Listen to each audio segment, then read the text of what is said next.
Voilà. Je l'avais là. Vous interviendrez même avant Monsieur Elana. Monsieur Emery.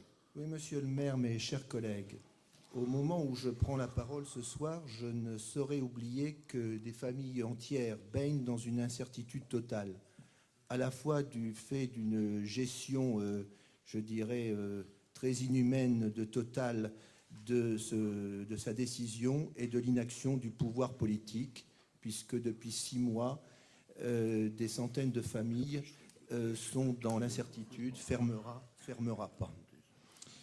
La résolution qui est déposée sur notre table, que vous nous appelez à voter, qui a été rédigée à partir du texte que vous aviez remis ce 19 mars 2010 et qui a été accepté sans véritable débat, adopté sans véritable débat, puisque vous l'avez refusé ce 25 mars à la communauté urbaine, constitue hélas plus un faire-part de condoléances accompagnant la mort programmée de la raffinerie des Flandres que l'affirmation d'une volonté politique claire de voir la raffinerie perdurer sur notre territoire.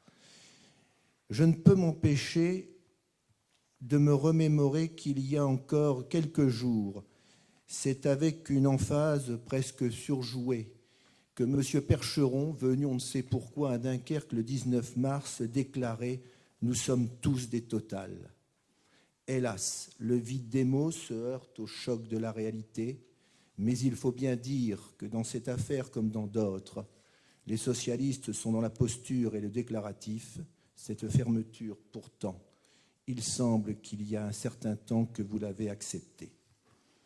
Pire, prenant acte des dommages collatéraux provoqués par cette fermeture sur le tissu économique dunkerquois, et en particulier le grand port maritime, cette résolution place de nouveau le territoire en position de quémandeur, tant à l'égard de Total que de l'État.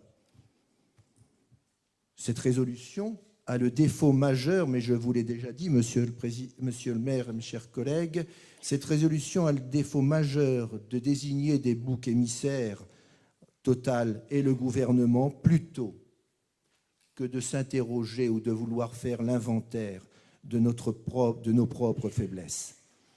Cette attitude est d'ailleurs surprenante, voire contradictoire. D'une part, fustiger l'inhumanité, le manque d'anticipation de Total, son mépris pour le territoire et ses salariés, dénoncer en même temps l'impuissance et l'hypocrisie du gouvernement et, dans un deuxième temps aussitôt, en appeler à ces mêmes gens inhumains et hypocrites pour le financement des mesures compensatrices et en appeler à ce même gouvernement pour une intervention forte qu'il n'a jamais su faire jusqu'à présent. Je crois, monsieur le maire, que le discours commun a la faiblesse de mélanger la morale et l'intérêt.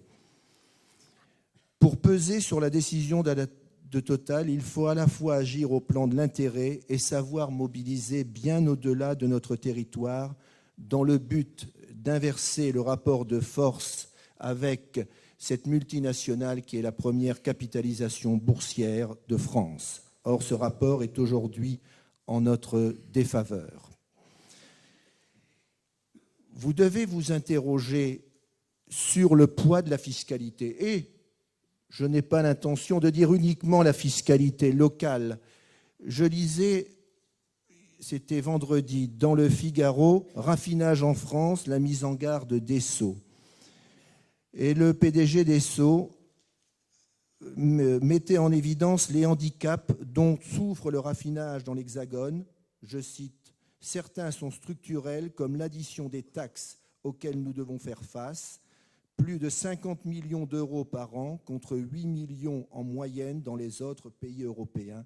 Autrement dit, dès le départ, nous partons avec des obstacles supplémentaires. » En d'autres termes, il dit ici ce que je répète depuis des années, l'impôt tue l'emploi. Il faut également élargir notre réflexion au-delà de Total, comme je l'ai déjà exposé. C'est pour ça que le projet de résolution qui a été déposé sur la table s'intitule « Résolution du Conseil municipal sur l'avenir industriel du territoire », car Total ne doit pas être l'arbre qui cache la forêt et ne saurait nous faire oublier Betafans, Isocab, Rexam et quelques années avant, Cédol et Corami. C'est le sens de la résolution qui vous a été transmise, dont je souhaite qu'elle soit soumise au vote de l'Assemblée, quand bien même je serai le seul à la voter. Mais je crois qu'il faut de la clarté en politique et il faut que chacun s'exprime sur les alternatives qui leur sont proposées.